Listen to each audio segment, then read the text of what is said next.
Hi everyone, Raphael Harry here, and you're listening to White Label American, a podcast where we hear stories from an immigrant or two, sometimes more. Thank you for listening and enjoy the show.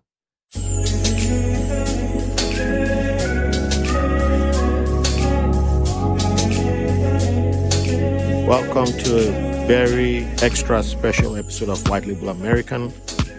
Last year we did the first Mother's Day episode and it was so much fun. So it's back again.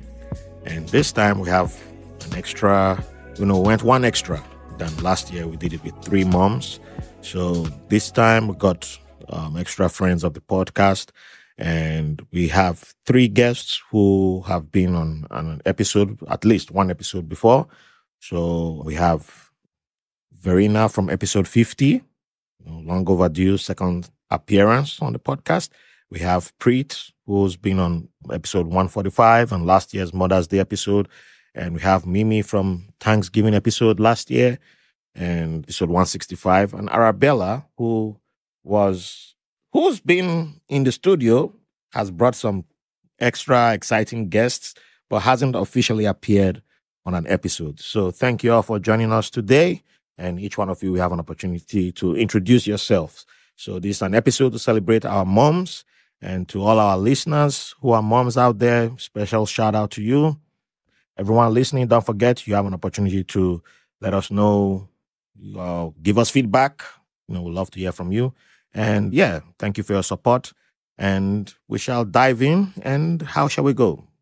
We should go alphabetically or right to left, or just the moms. You guys decide. Who want to go first and introduce yourselves? Me? I was going to say Arabella. Hey everyone, it's Mimi Jax. I am mother of 1. My daughter's a grown-up. She's 30. But I'm also the host of the Improper Mimi podcast. So I'm happy to be back on this show again. Welcome. And hi, everyone. Nice to be back here. Thanks again for inviting me today, Raphael. And yeah, it's been almost a year since I've done this. So today I actually am nervous. Last time I wasn't. I think when you don't do it often enough, you don't know what you're coming into. But once you've done it before, you're like, okay. And you have this build up. And anyhow, so it's nice to be here. I'm the mother of 2 boys, 16 and 11, and navigating being a mom of a teenager in the big city in New York. Yeah. Mm-hmm. Thanks for joining us. And I'm Arabella von Arx. I'm thrilled to be here on this vibrant podcast. And I have 2 children, 25 and 27. So they're out of the house. It's a new phase. And that has allowed me to start an art project called Gallery Particulier in Brooklyn. And it's at gallery.party, P-A-R-T-I. Hi, Verena. I've been a mom now for officially a little bit over 5.5 years. And it's been a trip. I'm one of those people, if you'd asked me 10 years ago, I'd be like, I'm not a mom. I'm not mom material. I don't know if I want children. I don't think this is for me. And then I met him. And the culprit. Then everything changed. Oh. So it wasn't that I didn't want children. It was just that I didn't want children with whomever I was with at the time. Mm. So it's been an interesting, if you count the pregnancy into it, it's been an interesting 6.5 years. Mom material meets dad material. That's very important. Mm-hmm. So for those who aren't aware, Verena and myself, the ones who are the parents of, there's a little person hiding here. And yeah, that's why you should be on Patreon so you can see the video. You'll see the video of the little person I'm talking about. So yes, we are the parents of Clara, or Ibimiri. So diving into the first question, which Verena kind of alluded to, did you always plan on becoming a mother? And yes or no, doesn't matter.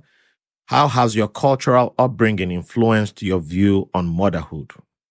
Whether it means having children or how you decided to parent them. I would say I didn't necessarily think I would want children. I was a little bit like Verena, like a little bit ambiguous about it, ambivalent about it. Like, I liked my work. I liked my career. And, how was that going to work? And then I met my husband and we decided to have children. And it's just been really such a wonderful experience. Sometimes I feel if you're ambivalent, then maybe it's not such a bad way to go into it, because then you really reap the rewards of it that maybe you weren't expecting as much. And I would say that in America, I feel like typically parents are more lenient with their children. They're more strict where I grew up, and that's something I adopted and that I like. Mm. Yeah, I didn't know if I wanted to have children. I knew it was culturally ingrained. So growing up in South Asian background, a rite of passage. And when you actually are considered a woman in the culture is when you become a mother, And it was sort of that milestone in life that we were all expected to reach at some point in our lives, And so I took my time with all of that. And I enjoyed my life. I was enjoying being in my 30s in New York City. And I also didn't know because I'd waited, if I would be able to have kids. Things change in your body and you just don't know if the engines are going to be firing when they need to. But it happened right away when we decided it was time. And it was probably at the point in our relationship when we're on the couch looking at each other. We've tried all the ice cream that there is to try at Ben & Jerry's. We've watched all the movies there are to watch, on the Netflix envelopes, the red envelopes that used to come to your door, because that's what Netflix was then with the DVDs. And we wanted something else to spice things up. And I was like, okay, I think it's time. We're married. Let's try. And right away, I was pregnant. I knew I'd be a good mom. I didn't know if I'd like it. I always knew I'd be good at it because, it's logical and you know what it takes to be a parent. You've seen enough people raise kids and stuff. But I was surprised that I liked it. So it's interesting that you say that when you go in with an open mind, you appreciate it more. I agree. Yeah. Wow. And I have, I think, a much maybe different path, for being a mom. I had my daughter very young. I'm actually a survivor of abuse. And so I became pregnant. And I think my family upbringing really encouraged me to keep her. And so became a mom 18, stayed home from high school for graduation. Well, stayed home February, had her in February, went back to school, graduated, stayed home for the summer, then went to school in the fall for college. So it's been a journey as well. So like I said, I've always been a single mom, but I can't imagine my life differently without her. I think a lot of the things I've done have been for her and for, my family, for raising her. So I enjoyed the pregnancy, having that life inside of my body, but I never really thought about having kids. I was a kid myself at the time. Mm-hmm. But yeah, with the support of my family, it's been great to see her grow into the woman that she is now. I think the cultural aspect is interesting because I feel like it wasn't so much from the broader culture that you're supposed to have kids when you grow up. It was more that I grew up with a lot of little girls that really wanted to be moms. And I was the odd one out. I was always 10 years from now. I kept saying that from when I was maybe 13 or 15 because they were all oh my God, once we graduate from college, we're going to find a husband and we're going to have kids. Right. There was that biological clock thing going on, right? Yeah. But so this was even during teenage years. It would be in 10 years. Yeah. It kept being 10 years for me for a long, long time. It wasn't until because that seemed sufficiently enough far away that things could change. But yeah, I mean, if I compare myself to a lot of the people that I grew up with, they either ended up not having kids at all or having them a lot younger than myself. Mm-hmm. But also, and I don't know if that played into it, my parents had us really young.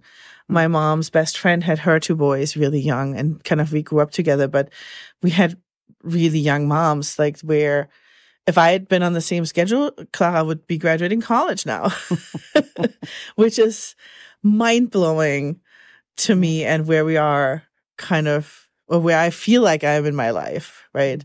So I think I felt a little bit like I said, the odd one out because it wasn't really on the radar.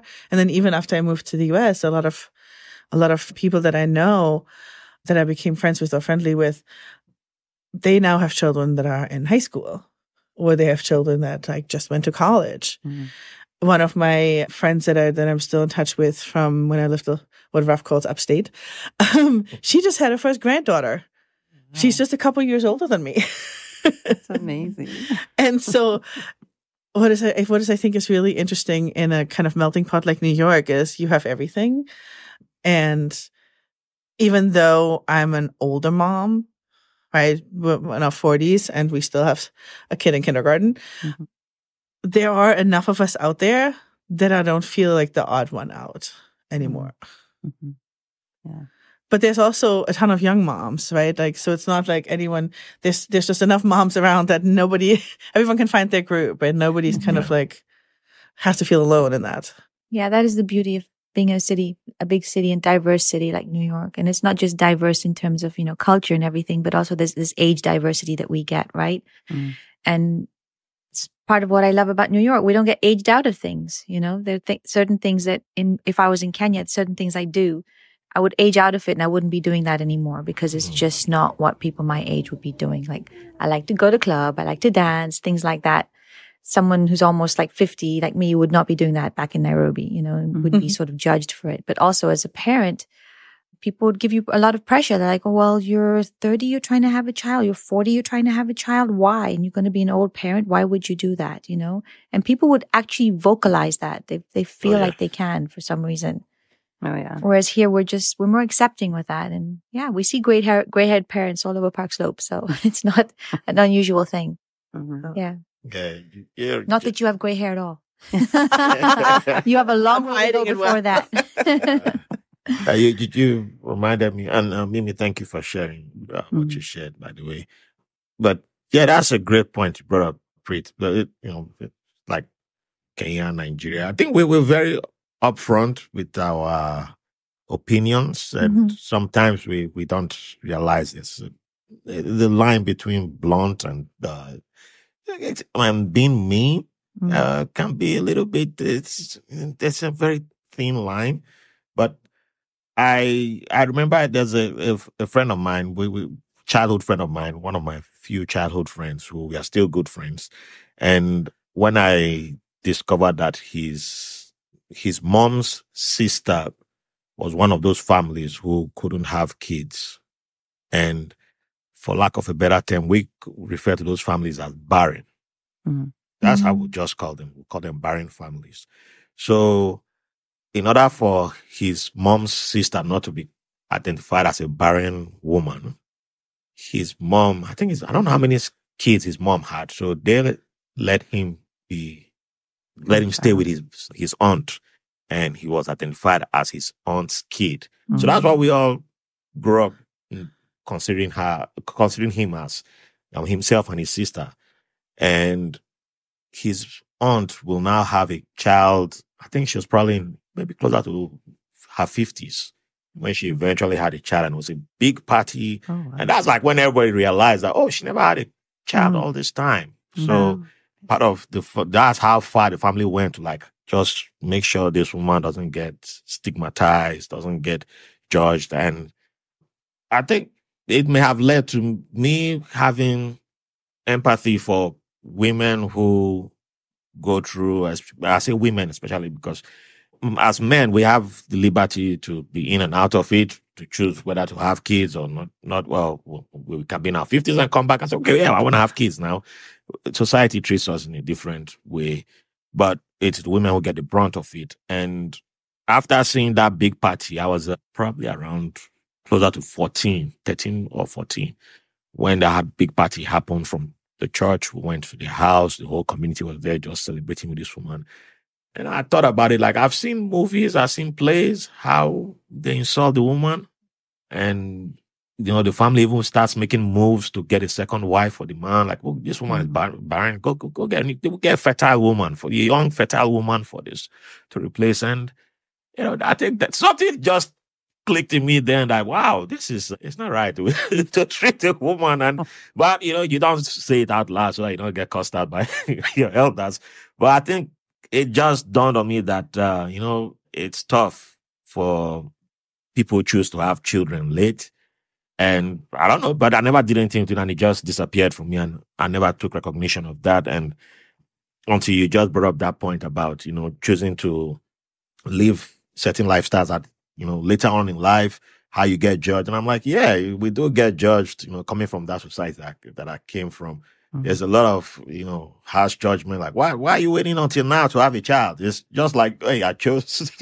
Like, what is wrong with you? Somebody would just say that to you without understanding what that person has been going through, if they've been trying, So I'm just putting that out there that, it's a memory that just got triggered. And I'm like, just, you don't know what people are going through, even if they decide to wait until they're in their 40s. Mm-hmm. So, it's people's choices, but that doesn't mean you have the right to go bash them. But yeah. So. And in your example, right, like it's usually the woman that gets bashed, whether it's her fault or not. That's why I emphasized on. Yeah, or the childbearing partner is the one who's automatically thought of as like, oh, it must be your problem, when it could be either or both of them. Yeah, and like my favorite aunt, who I refer to as when I was on your podcast, who I called my father figure, it was the same thing with her marriage. That's why her husband had to get a second wife, because they had gone for years, no child, and then they were like, well, I guess nothing is coming out of her, so go get you a new wife, and that would be more fertile. And then it just seemed like kids were coming from the woman, and after her fifth kid, then my aunt had her first child, and then second child, and the first child was a girl, so that's another problem. So oh boy, now so I'm like, God, Lee, this thing can be. You have a child, it's still a problem. Yeah, you have to have the right child, the first right child, exactly. So yeah, but especially African and Asian culture, it's very similar that way, right? Mm-hmm. Yes, the male sex is valued beyond the female sex, basically right away from day one. I was the first child. And for my dad, people would come to the house and they'd say, oh, we're so sorry. It's nice that you had a girl, but it's such a shame, and things like that. And he got so sick of hearing it. So he threw this party for my 6-month birthday or something, which is unheard of. It's not such an American thing. We don't do things like that there. But he came forward and he said that I want the community and everybody to know that this is my son, and I welcome my son to the world. Because he wanted to give me the same standing as, a boy or a son would have in the community. So that was kind of really progressive in my mind of him, to do that. It was very cute of him to do that. It is progressive. Yeah. That's beautiful. I also, like you hear, women are having children older and everything. And I think there's a little bit of a misconception there, because women always had children in their 40s. It's a myth that they didn't. I mean, my great-grandmother had children when she was in her 40s. She started early and she had a number of children. They'd have like 3 or 4 and then have like the last one in their 40s or something. Exactly. Yeah. It's not unheard of. It's not changed. And then also to Raphael's point, I think it's also, there's also a lot of pressure for people to have children. And I feel that if a woman chooses not to have a child, it should really be respected. And it is a choice, and it is a valid choice. And you can live a beautiful life without having children. Yeah. I mean, and you don't know what the reasons are behind that, right? Mm-hmm. Health, it could be all sorts of things, finances. Now some women are opting out of being mothers because of the environment. And they're like, we're going to be impacting, the whole world, and impacting the world for everybody in such a negative way if we have children. So there are these hardcore climate extremists. I wouldn't call them extremists, but, the newspapers do, who've all, made a vow not to have children. These ladies are not going to have children because we don't need more people on the planet because of, the drain on resources.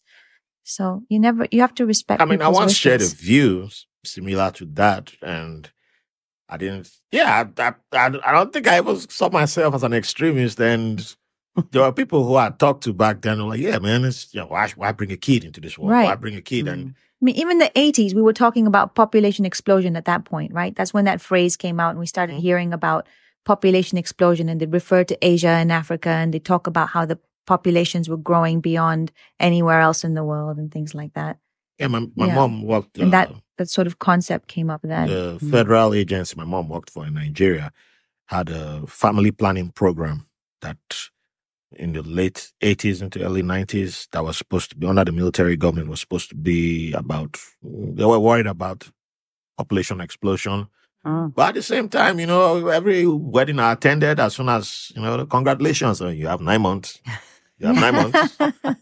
They're shaking the groom's hand, and then the pointing goes to the woman. You have 9 months starting from today. 9 months, we expect a baby or two. Even two. No pressure. like on the TV, all the adverts are like, family planning, go talk to the professionals and family planning, and then but you have 9 months. Mm-hmm. But I think those agencies are actually really good. I think I want to believe that they were initiated by women who wanted other women to have opportunity, and they were just kind of under the umbrella of like, we're saving the environment and overpopulation, because then you can have the men sign off on it. And then you really bring birth control to those who needed to have the ability to really control their own body and have opportunity. Right. Well, that's at least what I want to believe. You're not far from the truth.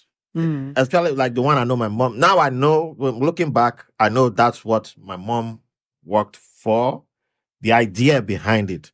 And then, they employed some, it was under the military government, so they employed some men who came in, and I'm using men as, I'm not saying all men are bad, but the men who came in said, there's allocation that comes from the federal government, and then there's allocation that came from like UNICEF and United Nations and all that, and that means dollars. And let me help you women spend this money. You women need to go and be cooking and all that, so we'll help you take care of this, and the money's gone. So yeah, you as a child, you start noticing things like that pretty early, and you're like, oh, okay, so yeah, because they had the ideas were, it looked like ahead of its time, but it was actually, it was stuff that, they were educated women then. So it's not like they weren't, they were around. So they knew the right things to bring up, and they were the catchphrases, they were the lingos, the music and all that. And you're like, oh, everybody's paying attention to this. And then all of a sudden, programs started to dry up, funding disappeared. Where did funding go? It's like, oh, well, and then 20 years later, somebody would just come and say, blame the West. Like, okay, yeah, whatever. But let's move on to much more interesting questions and answers. So, sticking to the cultural background, what aspects of your cultural background do you intend to pass down to your children? So now this is a little bit tricky, because when I wrote this question down, I was really thinking of moms with the younger children. But since we have moms with adult children, so what aspects of your cultural background did you pass down to your children, and what traditions or beliefs do you hope they will outgrow or reject? Well, I can say, I think with my daughter, I, tried to do a lot of things that my parents did with me, of, raising her in faith and in the church and instilling education in her. So those are two things that kind of stick out to me, that regardless of, marriage or having kids, you were going to college, So we knew that education was very big, from my grandmother to my mom, to a lot of the people in my family. And just trying to instill in her to advocate for herself. So, and I can see now, as she speaks and deals with others, that she may work with, or other family members, or even how she communicates to to other grown-ups. Yeah, I've met her. Yeah, she's testified. Yeah, so proud of her, and those were things that you think they may not listen, or, they're not hearing, but then you can see, oh, okay, there are some aspects of that independent thinking.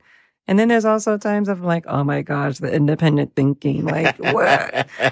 Just be like, hold your tongue. But we didn't teach them to hold their tongue. We're teaching, to communicate. So I think those are some of the good aspects that I've passed down to her, that I wanted to, within my family culture, share with her. Yeah. Which can also at the same time display what I wanted to break with her, from my family and from growing up, of always, listening to adults, or, oh, you're a child, be quiet, let the adult speak, There's a place and time for that. But there's also, you shouldn't have to do something if you don't feel comfortable with it, or if you want, you should be able to express yourself. That is respectful, and that's part of the reason why, my show is Improper Mimi. It's like, how can you speak and say your truth, and then you're going to be labeled, oh, it's improper, it's not the right way to say it.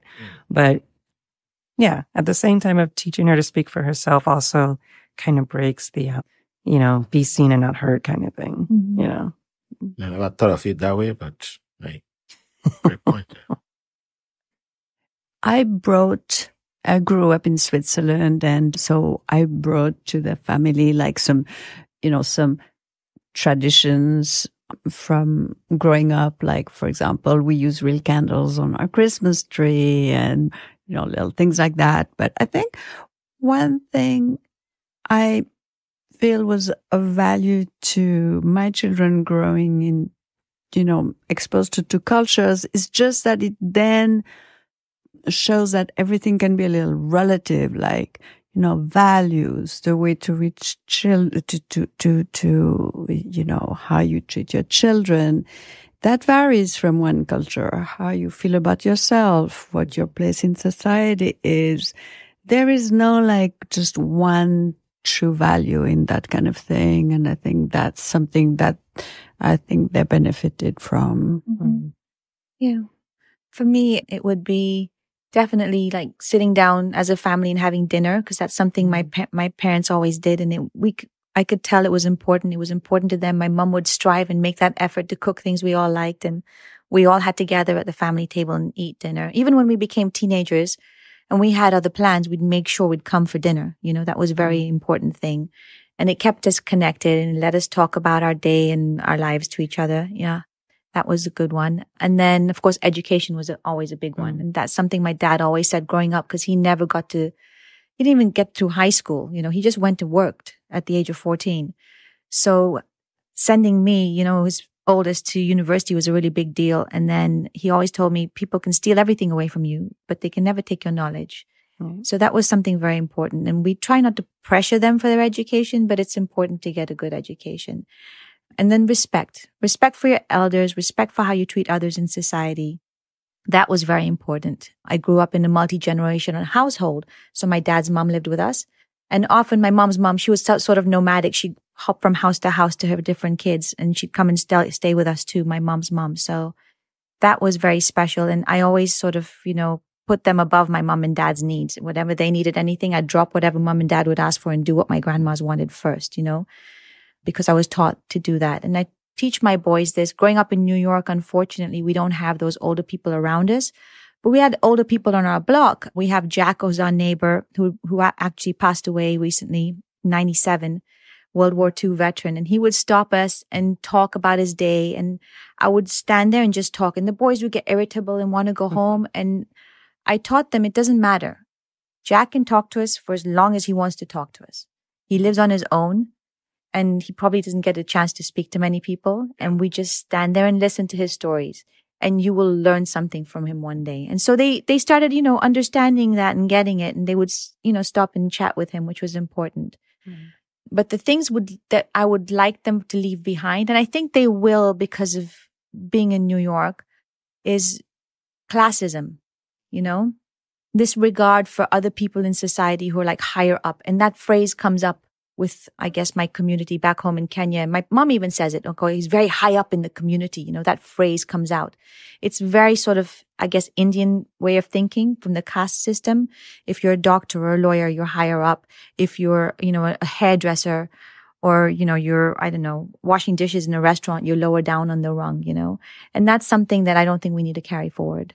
And I think my boys sort of accept people for who they are, not based on what they do or where or how much money they have or what shirts that they're wearing or what shoes, really. Teenagers, they notice the shoes that they're wearing. Yeah. I think respect and kindness are very important to teach, right? But when I think back, it's more about a respect has to be earned from both sides, though. Like, you can't just tell a child, well, respect your elders, like you were saying, right? But the elders also need to respect the child, that children have opinions.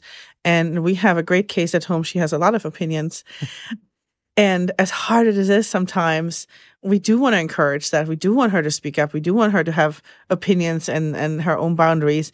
It's just sometimes really hard when you also, as a parent, then have, you have to keep her healthy. You have to keep her safe. You have to put a stop to certain things. Like, you can't go 5 days without brushing your teeth. Like, even if that's your new opinion and you don't want to brush your teeth, like, that's just not going to work. So we're walking like a very fine line, a very like concrete fine line with a 5-year-old right now, where she does speak up. She tells us things, and she tells us things that are happening and how her opinion is about things that happen at school. But then at the same time, she just has opinions that are the opinion of a 5-year-old that just don't work in the real world. But so we want to show her the respect as much as we can, that we respect her and respect her opinion. But yeah, got to put a stop to certain things. I always tell my daughter, 4 was the best age. It's like you were old enough to discover and do things on your own, but you also still needed my help, so I could still guide you and help you learn. But then I could, you could stand on your own and do things by yourself. And it's an age where there's still a little bit of the magic of early childhood, where not everything is rational. Then, they go to school and get educated. But I felt the same, like 4 is like such an adorable age for that, because they're more manageable than when they're 2 or 3, but they still have this enchanted view of the world. Yeah. And I think the other thing for me is like the whole thing about like, be kind. You don't have to be nice, but be kind. You can have a different opinion and you respectfully express this, or you may not want to do something and you could tell the person that you don't want to do it. You don't have to be nice and do it anyway against your own wishes, but you have to be kind to people and you have to be respectful to people and communicate that you don't want to do certain things. And she just knows that we're talking about her because she just turned around.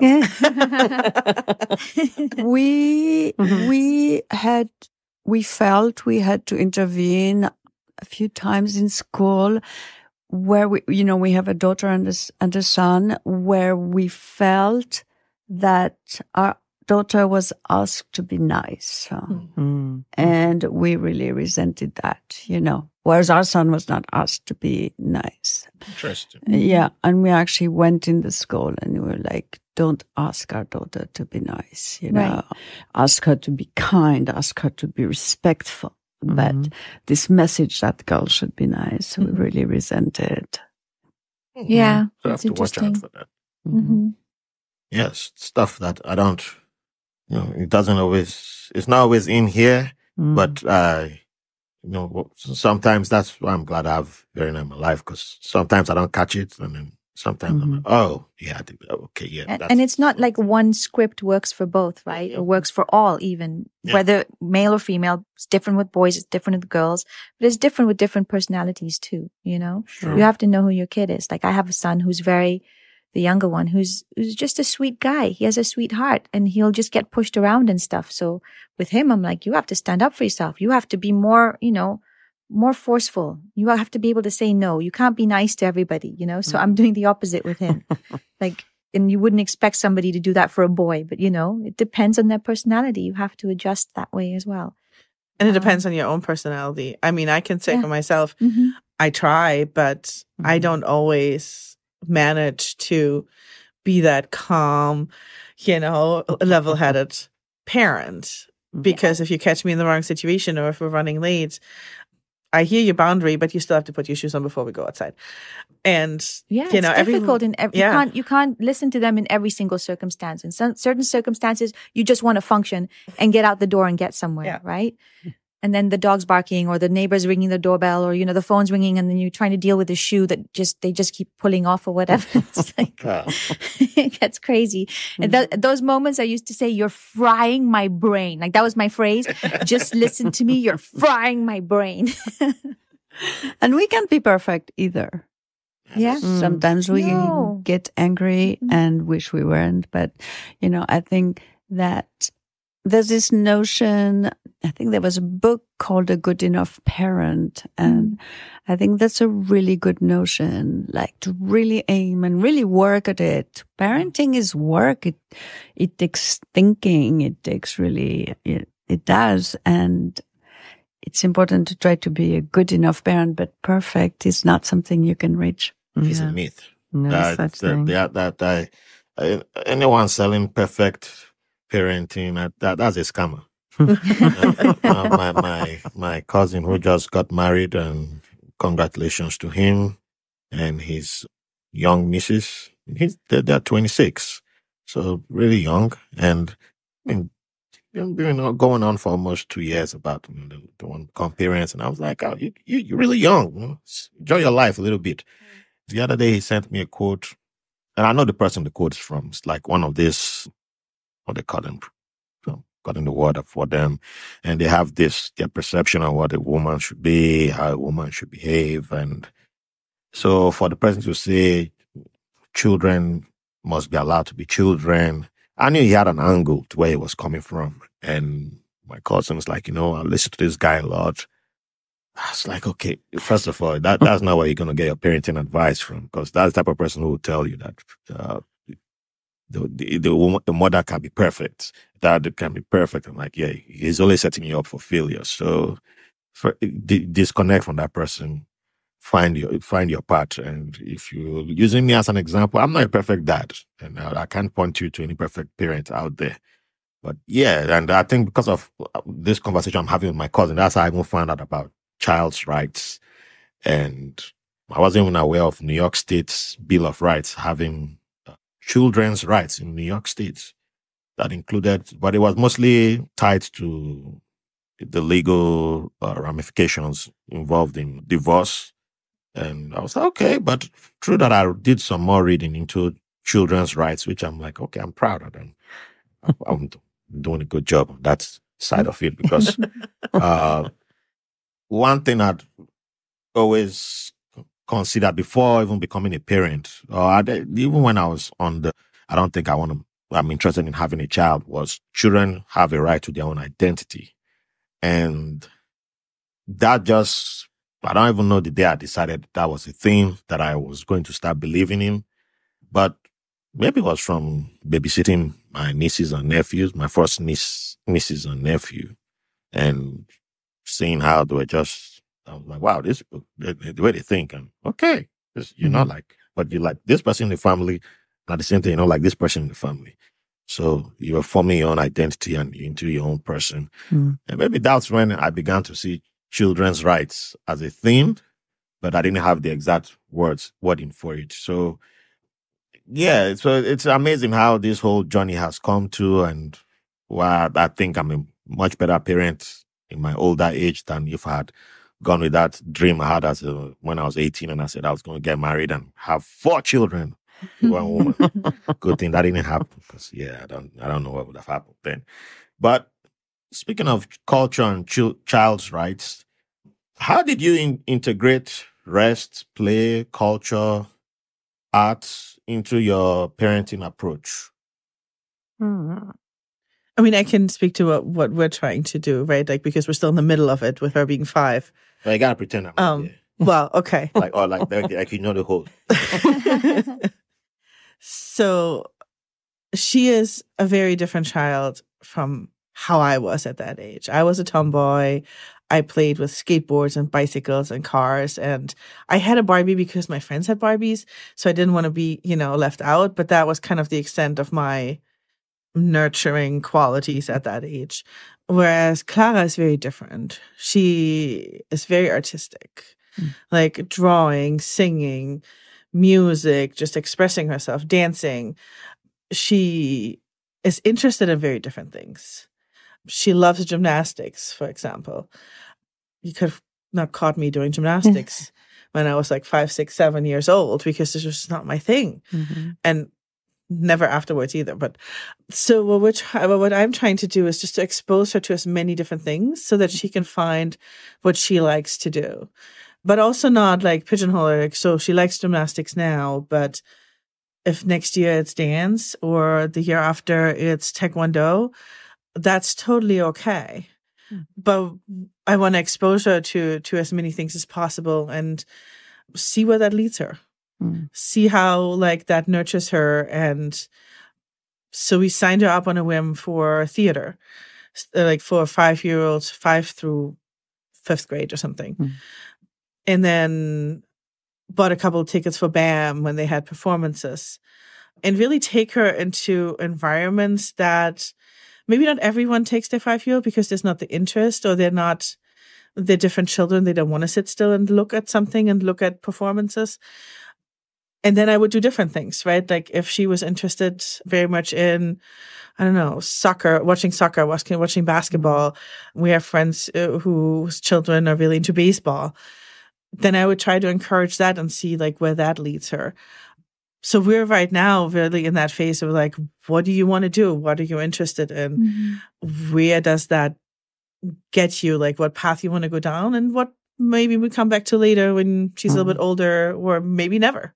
I feel like that's the right way to go, especially because you're being flexible, you know, and their wants and their needs are going to change as they get older. And that's what we've done, basically, is try to expose them, like you say, to everything, give them a taste of things. And we're lucky we live in a big city like New York, you know, we have these opportunities. So I like to take them to like concerts if I can, go to a play and try and, you know, and that's how I guess the art comes into their life.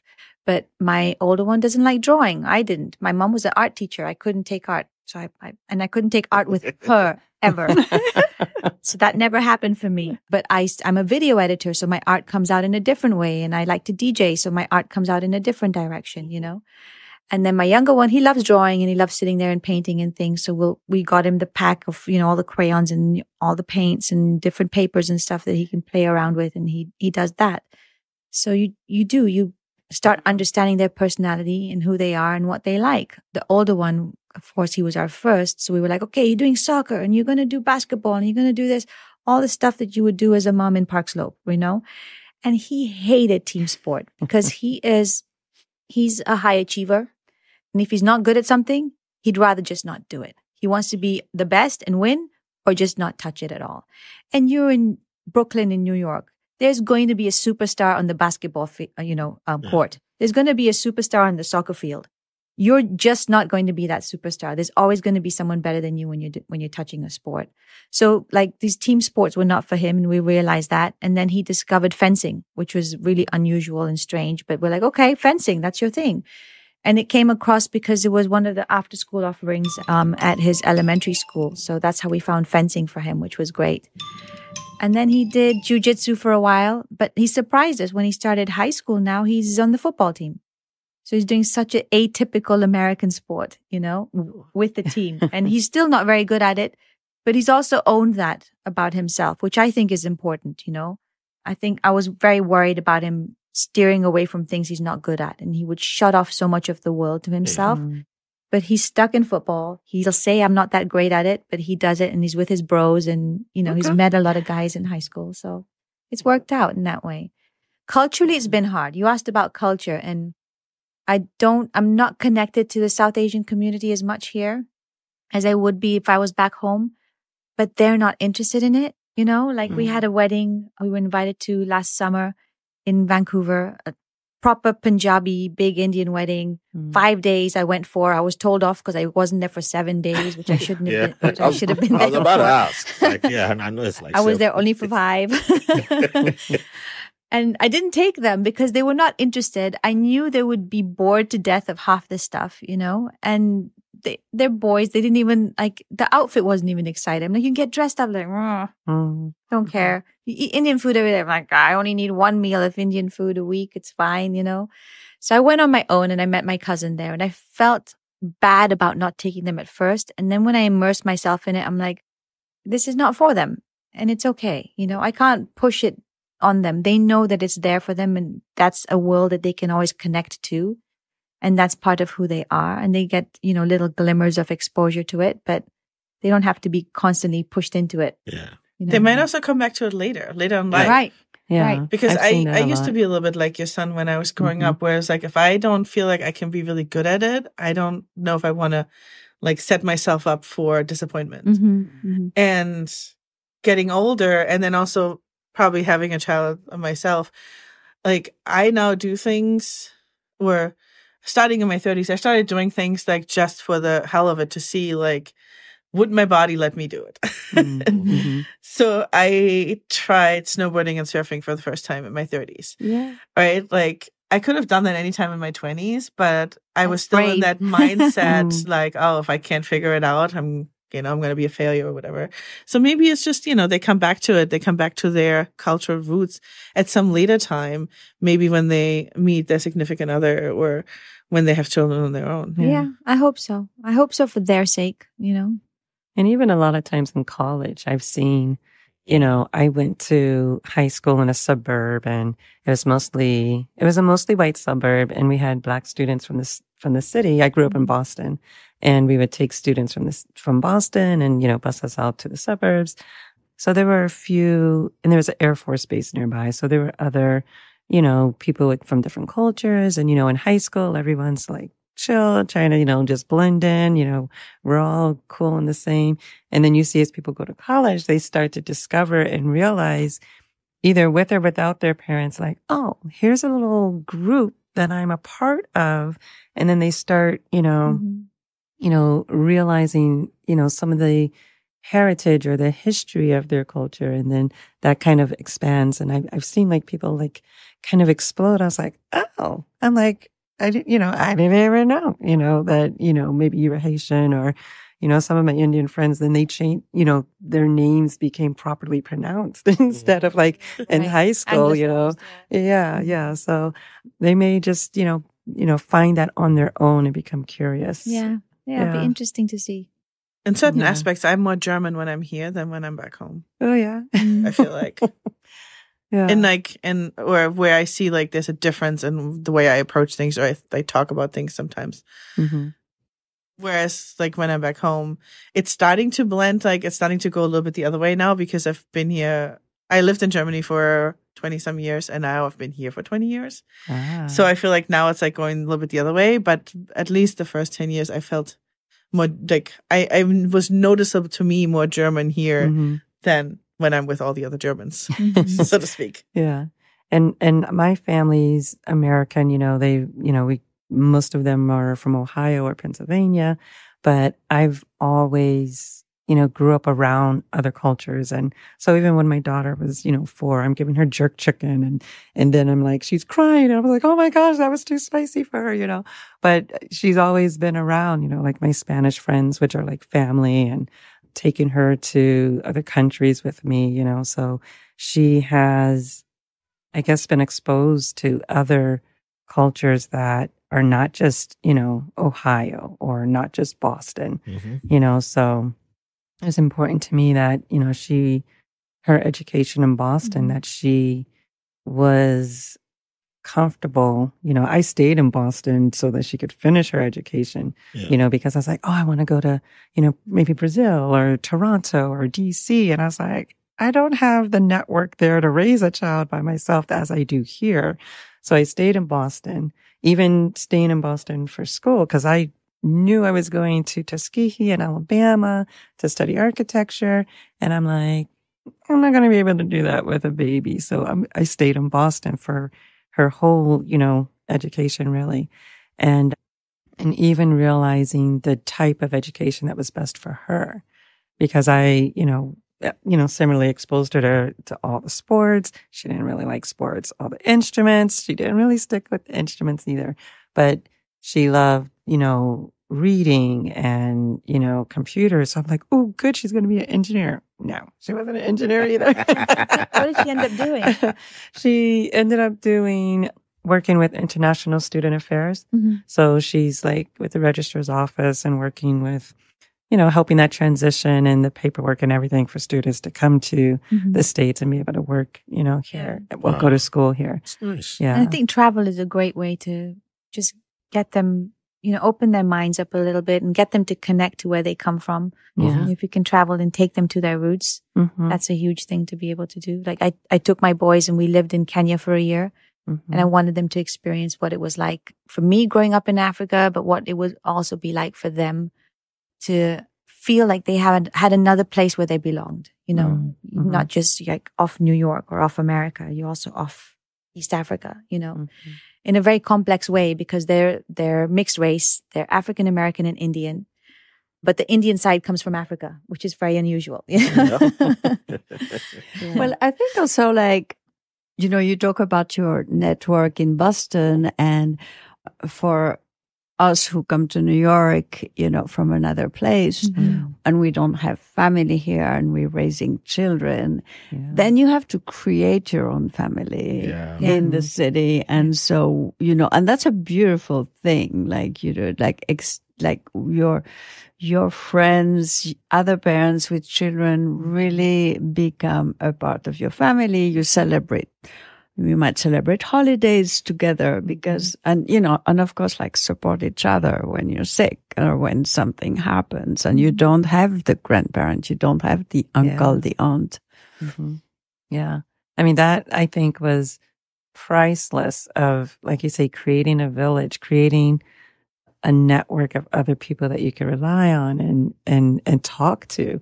Because when we were talking about, finding other similar parents, some of my closest parent friends were 20 years older than me, so we definitely had that gap, but our children were the same age. So, her friends kind of, exposed me to other adults that could also help with, parenting and talking about, oh my gosh, what are they going through?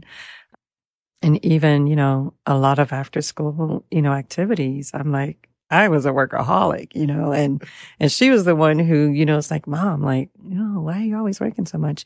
But like during that time when I was just like, work, she had a place to go to, her, she was part of her friend's family, family dinners, brother, sister, because she was definitely an only child. And I was, so yeah, that's priceless, definitely. Yeah. It is. It is. So, that's, it's another thing that you can't underestimate. Oh, someone needs my phone unlocked. Good thing you haven't discovered the secret. On camera too. Not today. Can you turn the volume down a little bit? Well, it's almost an hour. I've been hearing the volume all this time. But you've been a good audience, by the way. Live audience participation. Nah. It's so good. Yeah. The bribe worked. That's part of child's rights. Being bribed. The audience, those listening or watching, you all can write in and let me know how y'all, handle or deal with your kids, how you incorporate, especially for the moms. I don't want to hear from the dads until Dad's Day. But if you're supporting me on Patreon, then you can write him now, But if you're not a supporter, then take your time. From moms, let me know how your mother's journey, how you've navigated yours, how it's going, and especially those who living in a country or a state, city where you didn't grow up in, you had to, raise your child in a whole different environment without family, friends. Yeah, it's not easy. That's one thing that I appreciate. I envy those who have family around them. Yeah, because it's tough sometimes, I miss one of my buddies who had to move, one of my Navy friends. He became a good family friend, but for some reason he had to move to West Virginia. He was like our first babysitter. He had older kids, or he had an older son. So, he was like, if you need someone, come watch your baby. I got you. And he'll come watch Clara when she was young. I was like, you got it. I mean, you sure? You good? He's like, I got it, man. I've done this before. So, that it's priceless when you have friends that can do that for you, and you build your own village. You don't even realize that you're doing that. And then now we've met a whole bunch of fantastic people through our kid. I've been in the neighborhood, and I never thought I would become friends with a whole bunch of other parents.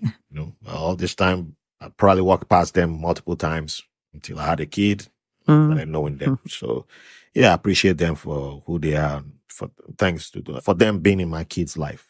So, I need to start wrapping up. You guys have given me a lot of awesome stuff, but there are some fun questions I haven't asked yet. So, first one, I need you to choose 3 to 4 songs that best describe the bond between you and your child or children. Yeah. Y'all thought it was just going to be philosophical questions all this time. Now, we got to go into the trick questions. And, my trick questions come with tricks. So, here we go. I need advance written notice. No. This is the trap Questions question. about music. I don't know if that best describes my relationship with my kids, but when they were small, I would sing to them, "You can't always get what you want." And I never thought I would be using the Rolling Stones to raise my children. Yeah. Perfect. I like that one.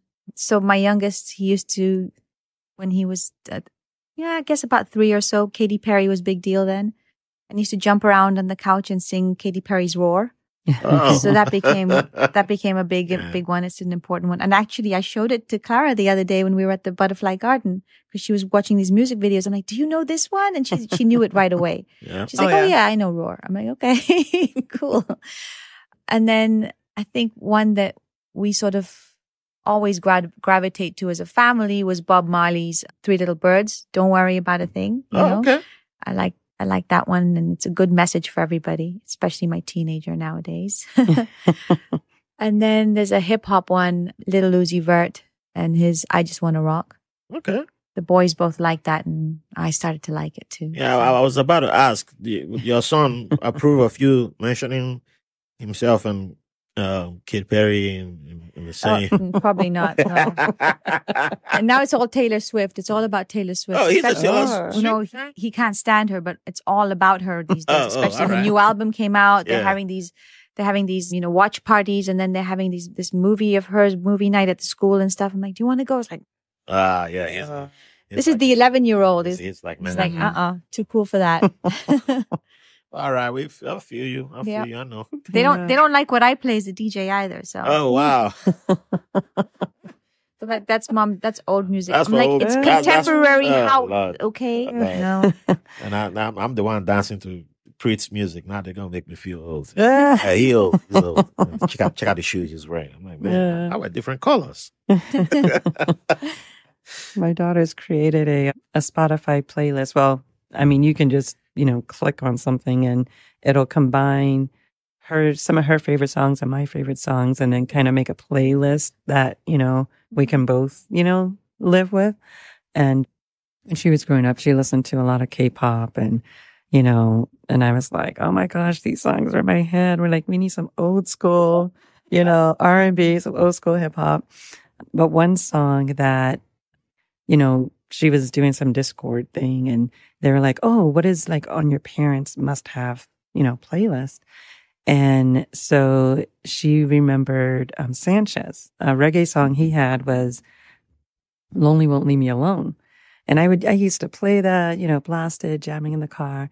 And one day, like when she was little, she was like, Mommy, why won't Lonely leave him alone? And I'm like, oh, okay, it's just like a saying, So yeah, she definitely has some memories of songs that, I would play. And then so when I hear her playing it now, I was like, oh yes, good job. Like you learned well, that's some good music, Yes. I'm like, I've done a good job. Oh. But another song, one time when she was little, a bird got in the house. And I don't like birds. I'm terrified of birds, So I'm like, oh my gosh, how am I going to get this bird out of the house? So eventually I covered it with a big pot and then I had a cookie sheet under it. And I'm like, oh my gosh. But I was like singing to myself, like a Sunday school song or something, like, oh, God has not given us a spirit of fear, so kind of just singing that song over and over. So she's like standing in the corner of the kitchen and she's, watching me like, okay, so Mom's afraid, but I'm still going to do this. And it's okay, to be afraid, but sometimes you have to do things that you never thought you would do. So, I'm singing to myself and I'm like, oh my gosh. And then I get it outside and then I take off the thing so the bird can go. So that's another song that is just like, okay, you could just like play that over and over in your head and it's okay because, parents are not perfect. We're scared too. That's but right. sometimes we just have to do the responsible grown-up thing to help save everybody. Right. That's right. We got emotion. Bird. When my daughter was 6-year-old, she loved Salif Keita, an African musician. It's really beautiful.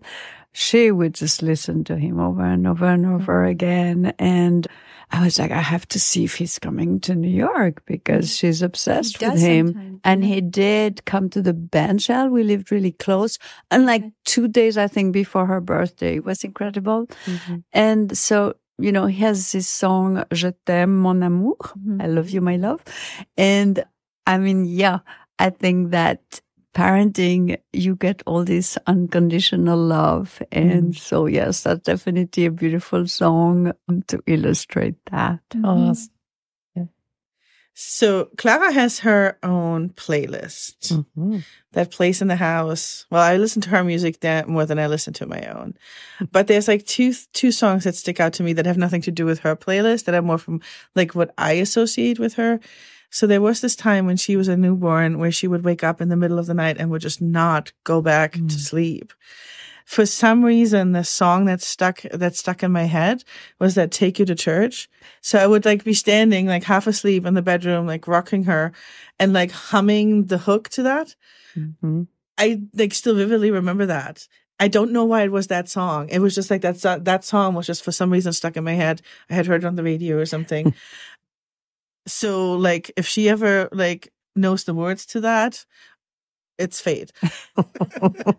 And then there's one song that I associate with her in terms of like the words and the music that I listen to. So I grew up mostly listening to rock music, and it's a band called Hailstorm, and the singer or the founding member is a woman, and she wrote a song, Dear Daughter, and it's all about like be yourself, express yourself, and I'm here holding you up, love you unconditionally, and help you through when someone is mean to you, basically. I love that. Yeah, it's good.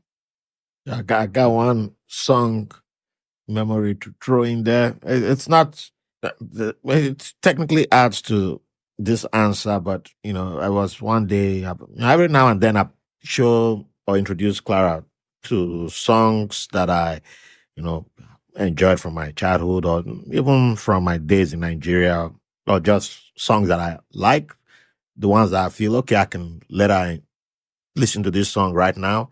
So there was one song that I was a kid when this song was hot on the Nigerian airwaves. I don't have my phone on me, so I can't get the artist name. He's Malawian. My friend told me he's Malawian. I think he was in South Africa, and he has to play this song on federal and state TV. He's singing about being a poor man. He needs some money. And we just found that song. It used to blow our mind. It used to just blow our mind crazy, like as kids. And I don't know why I thought of that song. So I was just like, oh yeah, there are some kids who used to dance this funny dance in the video. Let me see if I can find this song on YouTube. And I found it, and I was like, oh man, I gotta see this video. So I showed out the video, and I was like, maybe when you're talking to your grandparents, you sing this song to them, all right? And then the next day we were walking from school or to school, and guess what this kid is singing to me? I need some money. I need some money. And then she has her hand out to me. I'm like, yeah, that's not why I showed you this song. That song, you're supposed to use it on your grandparents, not to me. Yeah, you know what?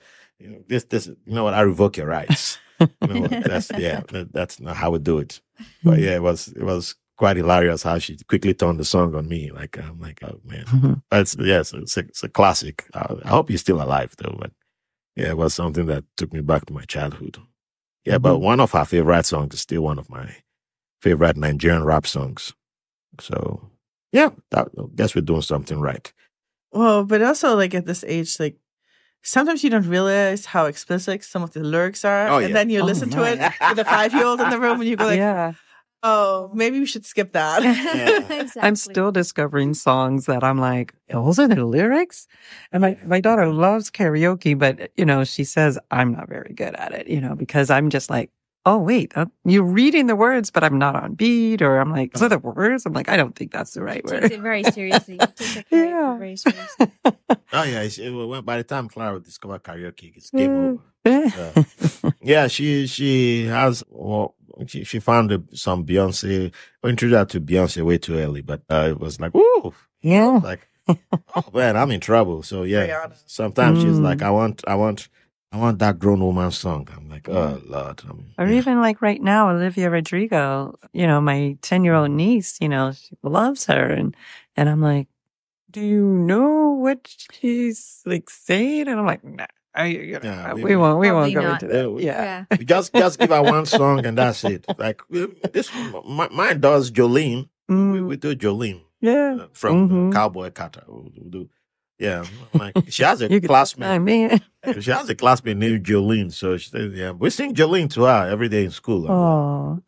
All right. You know what? Yeah, that's fun. Yeah, you'll have fun with it. So final question I'll wrap up with, well, technically the second to last question. And here comes a special guest in the studio. So I've not asked about food. What's one cuisine or the most memorable meal that you like to, let me see. What's your favorite meal that you enjoy with your children? Or that brings any heartwarming food-related memories that you have with your kids? Well, for us, it was a dish that my husband discovered on Dinner Spinner when he started cooking. He doesn't cook often, but every now and then he'll find a new recipe, whereas I cook the usual stuff that they're all used to. Dad will come and cook and it'll be a brand new recipe that he'll find and they'll follow the recipe. I don't follow the recipe. I just do my thing, Me. I'm busy functioning in the kitchen. I'm just trying to get everyone fed and I'm not looking at new stuff. But they're so happy when he comes in and does it because it's a brand new thing. So he found this lamb recipe, which they love. And every now and then, like once every 6 months or 8 months or so, he'll make this lamb. And it's a very special meal for us to sit down and eat. And it's like, Daddy, when can you make the daddy lamb? They call it the daddy lamb. Like they're still like little kids when they talk about that food. They love it. So yeah, it's the lamb. Yeah, food played a really important part in our family life. As you said, like, meals were super important. But one thing that I really enjoy now is like, I grew up in Switzerland. I mean, the access to cuisine we had was like, Chinese was super exotic. Like, there was one restaurant. And I had Thai food for the first time in my mid-20s. Same thing with Mexican food. Meanwhile, my kids are like making thumb soup, Thai soup. They buy their what's it called, lemongrass. They cook Indian. And so I really love that. I think and so for them, it's like nothing special. Like they think it's totally part of how they live now. Yeah. I can remember when my daughter, as the grown up, you do the grocery shopping, you do this, you do that. And then, when she was, in her 20s after she graduated college, I remember realizing that she wanted like peanut butter and chocolate ice cream. And I'm like, what is that? And she's like, that's my favorite. I was like, I didn't know this. Like, she's like, yeah, well, that's, what she discovered that she liked. And I was like, oh my goodness. She's like really thinking on her own. She's, making her own decisions, but doing her own groceries and everything. But she'll do a lot of like Korean dishes. And, it's almost like when I go to her house, I'm like, do you have any like regular food? Like American food or something. But I do remember, when she was younger and she said she loved, like fried chicken and macaroni and cheese. Yeah. So I'm like, great. We're going to teach you how to make fried chicken and macaroni and cheese. So if you're ever off somewhere and you just want a meal that you can make and it'll make you feel good, you'll know how to make, a good home cooked meal. Yeah. So I taught her how to do that. And I don't even know if she's done that recently, but we have a family cookbook. She can always go to that if she, wants a good home cooked meal. Yeah. I think my mom had a little bit of a reaction like you to your daughter's cooking, to my cooking, because I grew up, like, my mom used to be a very picky eater. Now she's just like a normal picky eater. And she admits that too. So I grew up eating a lot of the same things over and over and over. And like you said, there wasn't like other cuisine like readily available for a price point that as a teenager you can afford. So as soon as I started traveling on my own and started living on my own, I started trying and cooking all sorts of things and trying and eating all sorts of other foods. And she's a good cook. And Very good cook. Thank you. If you ask Clara, I'm not, but that's okay. So I'm the person who like, one day I cook ramen and the next day we make, West African stew. And the day after that is like German braten with potatoes and like, but for Clara, that's normal now. Going out and having all these different foods at your fingertips, or opening the spice cabinet and having all these different ingredients at your fingertips. Like she's growing up like that's like who doesn't? Who doesn't have Who that? doesn't have kimchi in their fridge? Yeah. Mm-hmm. Or miso paste, or Exactly. ground crayfish for seasoning. Like, so it's interesting. Right now we're at the stage where sometimes she loves what I make. When I make it again the next week, it's the worst thing she's ever had. Yeah. So it's a total hit or miss. Mm-hmm. Yep, that's true. This kid, well, she eats everything. That's the good thing. That's At great. this age, yeah, I'm glad she does. Hopefully, it stays the same. It makes it Yeah. easy to travel with them too. Then if Oh, they're yeah. open and they eat everything, then As far as she's ready to eat, that's the only thing. Yeah, but she'll eat anything you put before her. As far as she's ready to eat. Mm-hmm. So once again, thank you all for coming on the show. Appreciate you all for giving me your time. Final thing to wrap up. Final question. What would you like to leave mothers out there, be it future moms with young kids, or those who already have older kids? Yeah, any message to the moms out there? I would say, like, really trust yourself first above anything. Above you develop a relationship with your child. Your child is special. Nobody knows your child as well as you do. So over like advice from psychologists or friends or family, parents, teachers, all these people shouting advice at you in the street. Trust yourself. I think I agree with that. And I think also have fun doing what you do, Have fun with your kid, enjoy them, have fun with them. And even when they become teenagers, boys especially do this, but I'm sure girls as well. They push away. They want to be left alone. They want to go in their room. They don't want anyone in their room. Just go and sit on the edge of their bed. And they're like, why are you here? When are you going to leave? Can you leave my room now?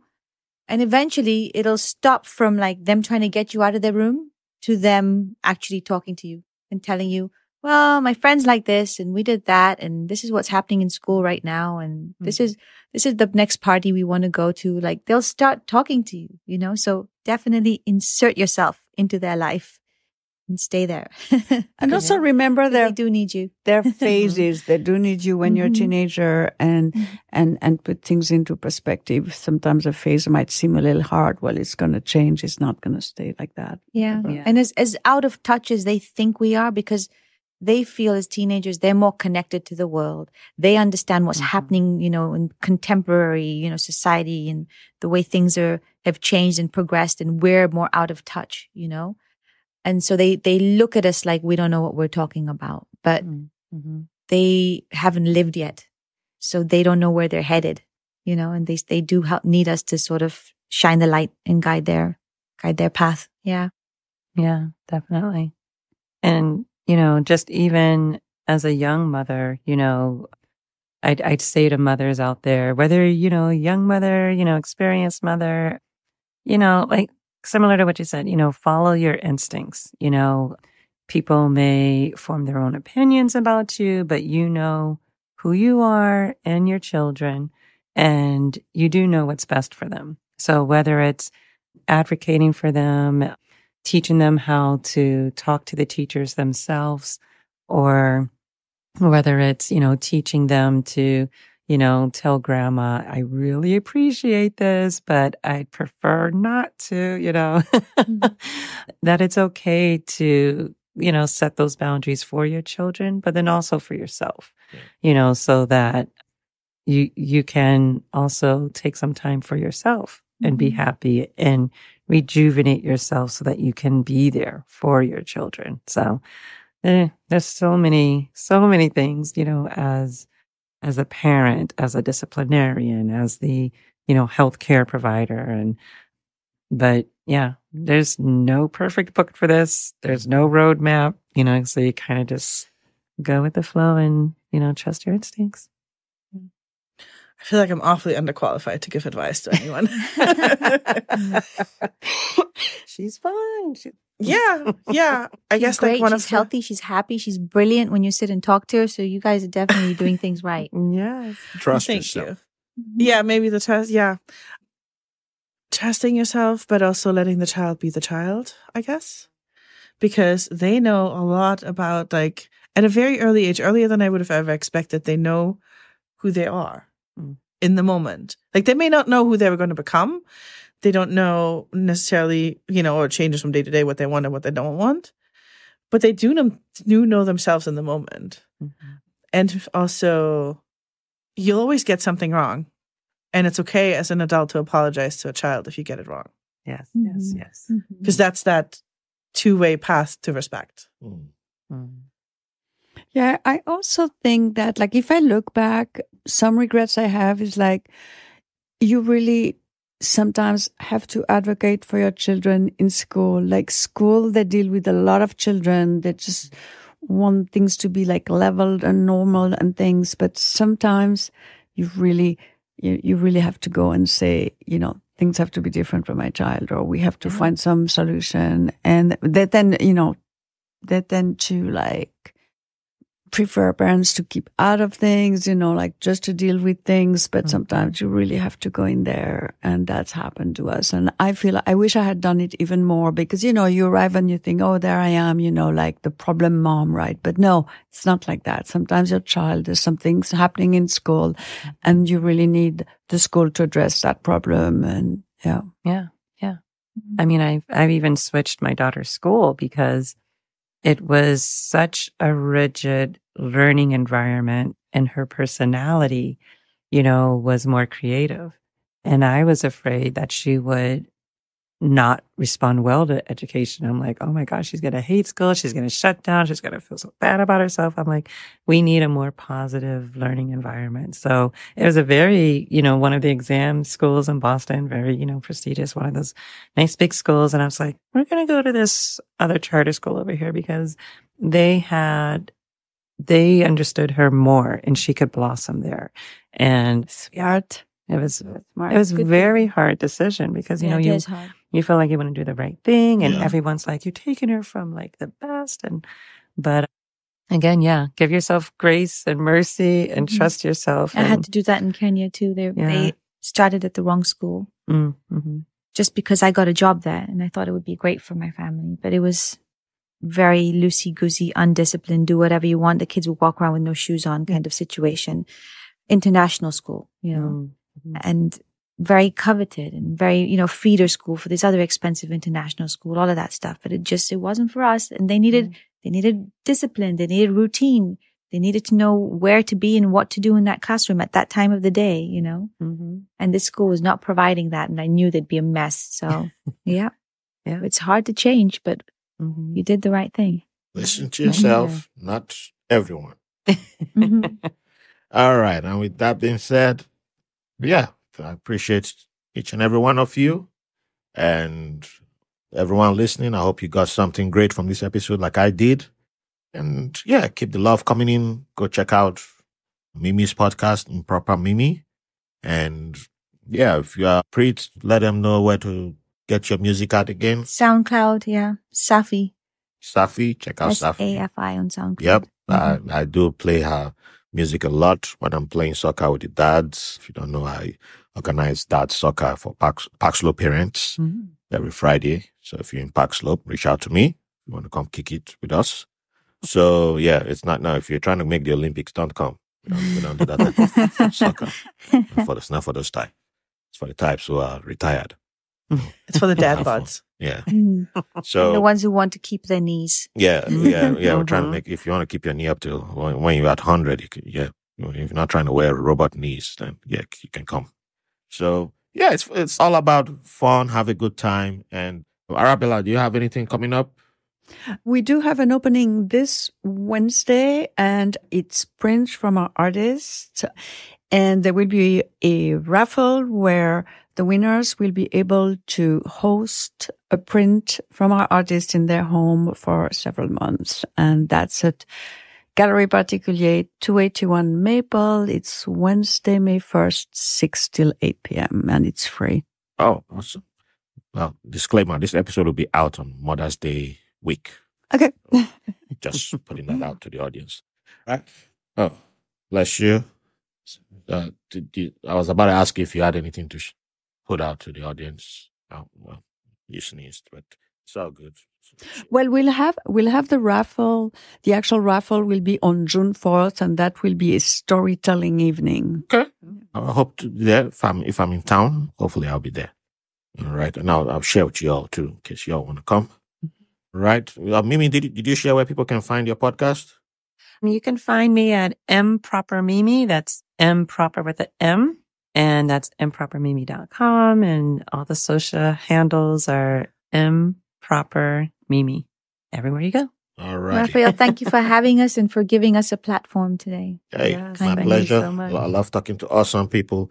And Verena has been all shy and humble. She's a HR specialist, HR guru right there, So, yeah, she's been all humble. But I can't say the company she works for, but she's the HR guru. That's all I'm allowed to say, so that I can make it home.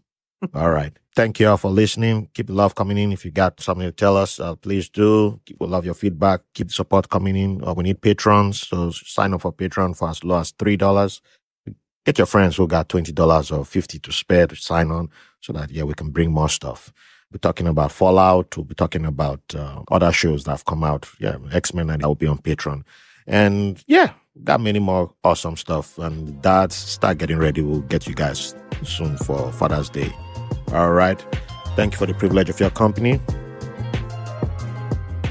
Thanks for listening to White Label American. If you enjoy the show, we'll appreciate if you rate, review, and subscribe to the podcast wherever you get your podcast from. If you have any questions, comments, or have someone who will be a good guest on the show, or you want to be on the show, send us a message at whitelabelamerican@gmail.com. And make sure to follow us on Facebook and Instagram at White Label American. Thank you for your support.